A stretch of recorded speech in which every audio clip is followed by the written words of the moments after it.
Welcome! This is my very first video with a voiceover, so I hope you enjoy and bear with me. I have no idea how this is going to be done, and so I do what I think would fit.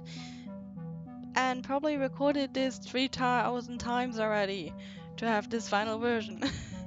So I hope you enjoy it, and please give me tips if you have any or want to help, know anything. I'm definitely open in the comments below. So, today we're going to make a character OC for My Hero Academia, which I entered a contest for, and there I got a random quirk that either exists or the person made up, and I got a frog quirk. So I decided there's already an awesome superhero with frog powers, so I make something that is more opposite and completely different than that. So I can be rolled with the design of a guy, so I'm not have all the time this girl design of her in my head. I was like, there are poisonous frogs, right? Let's make a poisonous frog to have some differences. And since it fits so well, I decided, okay, if he's poisonous, I make him a villain. And thought this will fit the whole design better, and I really love the outcome of the design, so I'm glad I went with it. To get this frog style there, I also wanted such round eyes as Suyo has, but then I was like, okay, if I have his eyes only half opened, he would look totally chilled, and I really liked the look in his face. Well, my boyfriend said it looks like he's on drugs. I was like, I don't care, and then I thought like, well, his skin is filled in poison. Even though he is most likely mostly immune to it, why not having him that he is maybe a bit high of his own poison? I mean, if you constantly have poison on your skin, who wouldn't get a bit high? Quirks not always just bring benefits, they might also have some downsides, you know? So I really like this idea. For the outfit, I think I had a right original design. The only thing I liked about Sui's outfit that I wanted to take over was this idea of this frog-like feet, and even there I gave the shoes plateaus, so it's more like boots and not this frog-like feet shoe. Or shoe, yeah.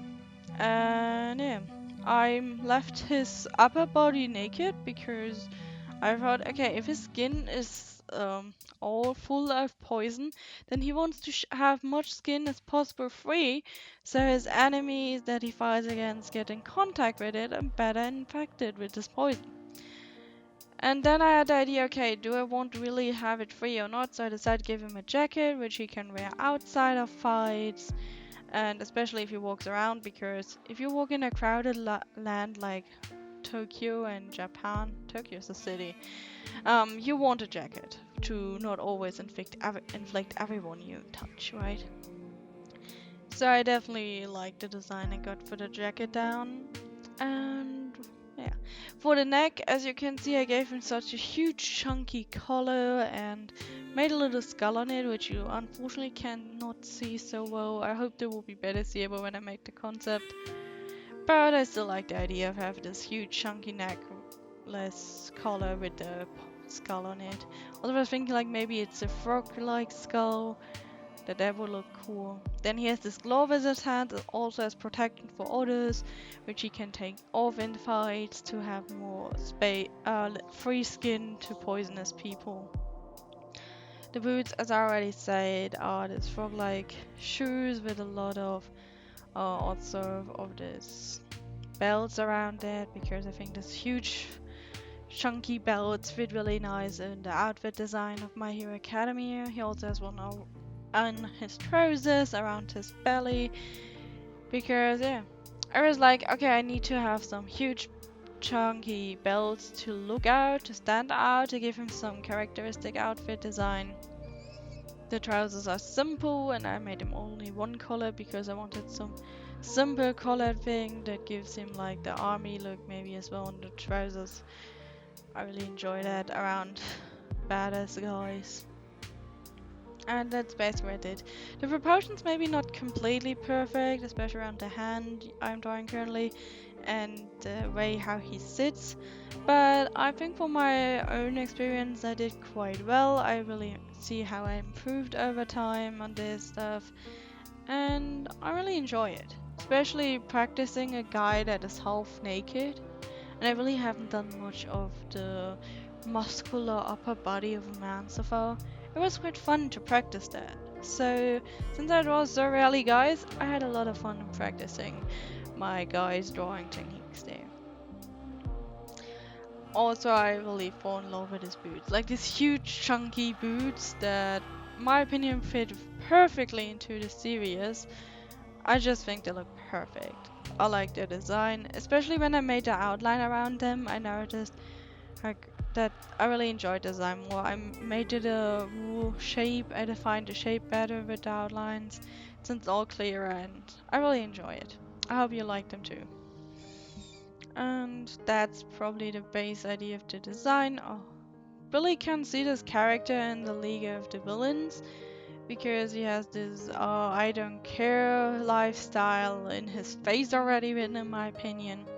He just wants to make as much havoc as he can and rolls whoever is with him, because in a group it's easier to just roll havoc and he doesn't care if he's with others or alone.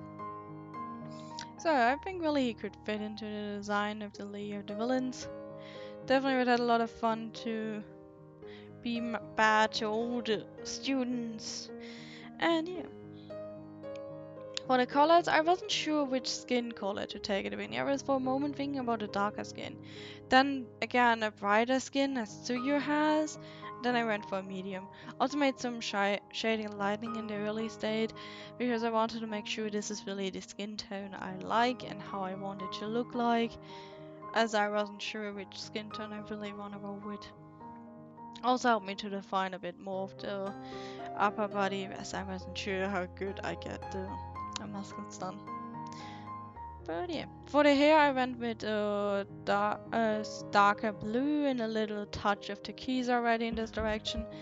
So in general, for all his colors, I try to stay in the blue and the black zone. I was thinking of getting this red, orange, yellow look there in the upper frog as well, but I didn't want it too colorful. After all, it's a villain, and they normally should have only darker colors. It would be have too bright and too outstanding, and it would just, in my opinion, not fit to this villain to look out like a colorful clown. I mean, these frogs have a colorful skin to say to enemies, hey, I'm dangerous, but that doesn't mean they have to look like clowns, right? So I only roll with the blue hair color. That was a unique color, as well as the color for the eyes is a very, very dark blue, because I wanted it close to the black eyes of the frogs, but I was like, simple bluish color in it will be making it a little bit more unique, better fitting to the wool design. Trousers, like I said, I made them in one big black color to give them some contrast, as the boots and the jacket will have a lot of blue in it, and to not just overcolor him and make him look like a giant frog clown. For the blue itself, I decided to roll 2 different colors on the clothes that I use in different spaces. As you can see, the frog in the middle has this fading from darker blue to brighter blue. And I wanted to kind of go with it. I didn't want it to make the fading, so I just decided that different parts of his clothes were darker blue and a few parts were brighter blue, to have this contrast between brighter and darker colors, which I think gave a really nice effect to the clothes, and I'm really happy I decided to do that. It also gave this different spaces more depth, in my opinion. So that's why I decided to take the colors. What do you guys think? Would you have taken different colors? I heard these frogs have all kinds of colors, so most pictures I saw were blue, which I really enjoyed because I like blue. But yeah, which colors would you take for a poisonous frog? And definitely nice to have this contrast instead of the green of Tsuyu with my blue. Also, like I said, the jacket is completely blue. In his base color, I later made some black effects on it. But yeah, also had to change the tongue a bit. I just noticed this looks weird. It made no sense how the tongue came out, so I decided to make an upper row of teeth in front of it to just make the wolfing look more natural and like it makes sense. Now with the shading, I decided to use more darker and more brighter color to keep the shading and lighting somewhat depth, and highlight some areas even more, especially if you have I not want too flat colors. So if I have huge areas in one shading tone, it's again a flat color, and that's what I didn't want it. So I always try to have a variety of different darker and brighter tones, going a little bit around the color wheel into the direction of not just have the color darker, but also the wheel closer to the next color, so it's not directly the same color in the darker or more intense version, because that gives the colors also way more depth. So for the eyes, I try to keep them as dark as possible.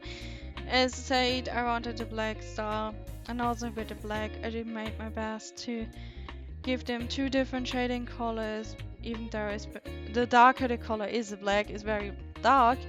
It's hard to make different shading in it and have the base color kind of still not looking like it's actually a gray trousers.